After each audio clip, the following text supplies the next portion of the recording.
جی پہلا سوال ہے ہمارے عطیات باکس والوں سے، قرآن کریم کی وہ کون سی سورت ہے جس میں ایک آیت ایسی ہے جو قرآن کریم کی سب سے بڑی آیت ہے؟ سورت اور آیت نمبر بتانا ہے، سورت کا نام اور آیت نمبر۔ سورہ بقرہ آیت نمبر 282۔ اللہ، آیت نمبر بھی بتا دیا ہے، آیت نمبر 282 سورہ بقرہ کی جو آیت ہے قرآن کریم کی سب سے طویل آیت ہے۔ جواب بالکل درست ہے۔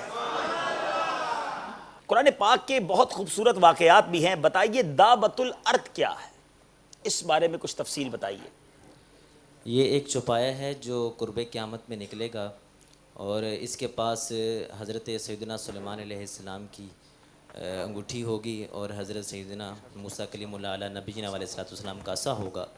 جو مسلمان ہوں گے ان کے ماتھے پر یہ عصا سے نشانی لگائے گا، اور جو کافر ہوں گے ان کے ماتھے پر یہ اس انگوٹھی سے نشان لگائے گا۔ یہ قرب قیامت کی بڑی عظیم نشانی ہے۔ کوہ صفا سے یہ جانور برآمد ہوگا، چوپایا ہوگا، دابۃ الارض کہا جاتا ہے، اور تمام شہروں میں بہت جلد پھرے گا، فصاحت کے ساتھ کلام بھی کرے گا، ہر شخص کی پیشانی پر نشانی لگائے گا۔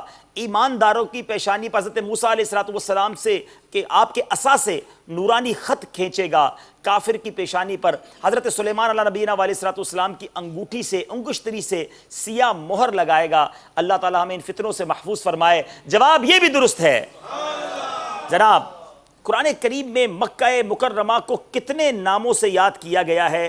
5 نام بتائیے۔ مکہ، بکہ، البلدۃ، ٹھیک ہے، 2 رہ گئے، بلد الامین، 4 ہو گئے، 5واں ام القریٰ۔ جی جناب، 5واں ام القریٰ، جواب بالکل درست ہو گیا ہے۔